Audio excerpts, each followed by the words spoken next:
I think you're tongue-tied, said Scully finally to his son, the cowboy and the Easterner. And at the end of this scornful sentence, he left the room. Upstairs, the Swede was swiftly fastening the straps of his great valise. Once his back happened to be half turned towards the door, and, hearing a noise there, he wheeled and sprang up, uttering a loud cry. Scully's wrinkled visage showed grimly in the light of the small lamp he carried. This yellow effulgence, streaming upward, colored only his prominent features, and left his eyes, for instance, in mysterious shadow. He resembled a murderer. "Man, man!" he exclaimed. "Have you gone daffy?" Oh no," rejoined the other. "There are people in this world who know pretty nearly as much as you do, understand?" For a moment, they stood gazing at each other.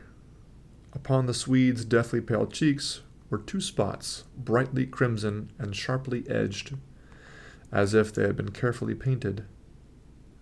Scully placed the light on the table and sat himself on the edge of the bed. He spoke ruminatively. "By cracky, I have never heard of such a thing in my life. It's a complete muddle. I can't, for the soul of me, think how you ever got this idea in your head." Presently, he lifted his eyes and asked, "And did you sure think they were going to kill you?" The Swede scanned the old man, as if he wished to see into his mind. "I did," he said at last. He obviously suspected that this answer might precipitate an outbreak. As he pulled on a strap, his whole arm shook, the elbow wavering like a bit of paper. Scully banged his hand impressively on the footboard of the bed. "Why, man, we're going to have a line of electric streetcars in this town next spring." "A line of electric streetcars?" repeated the Swede stupidly. "And," said Scully, "there's a new railroad going to be built down from Broken Arm to here. Not to mention the 4 churches and the smashin' brick schoolhouse. Then there's the big factory, too. Why, in 2 years, Romp'll be the metropolis." Having finished the preparation of his baggage, the Swede straightened himself. "Mr. Scully," he said, with a sudden hardihood, "how much do I owe you?" "You don't owe me anything," said the old man angrily. "Yes, I do," retorted the Swede. He took 75 cents from his pocket and tendered it to Scully, but the latter snapped his fingers in disdainful refusal. However, it happened that they both stood gazing in strange fashion at 3 silver pieces on the Swede's open palm. "I'll not take your money," said Scully at last. "Not after what's been going on here." Then a plan seemed to strike him. "Here," he cried, picking up his lamp and moving towards the door. "Here, come with me a minute." "No, no," said the Swede in overwhelming alarm. "Yes," urged the old man. "Come on. I want you to come and see a picture just across the hall in my room." The Swede must have concluded that his hour was come. His jaw dropped and his teeth showed like a dead man's. He ultimately followed Scully across the corridor, but he had the step of one hung in chains. Scully flashed the light high on the wall of his own chamber. There was revealed a ridiculous photograph of a little girl. She was leaning against a balustrade of gorgeous decoration, and the formidable bang to her hair was prominent.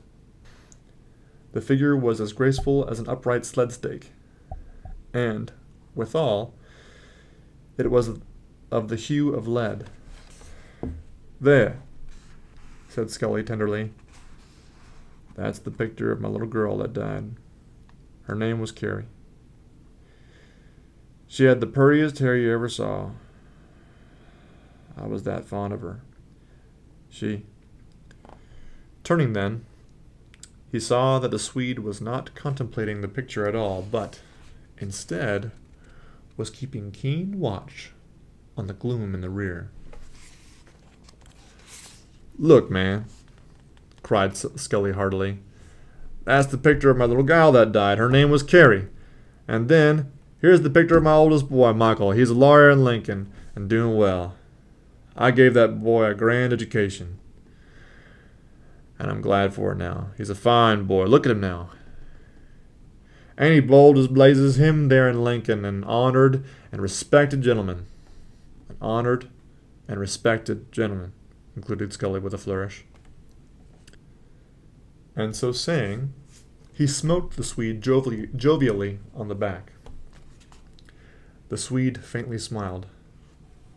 "Now," said the old man, "there's only one more thing." He dropped suddenly to the floor and thrust his head beneath the bed. The Swede could hear his muffled voice. "I'd keep it under me a pillar. If it wasn't for that boy Johnny, then there's the old woman.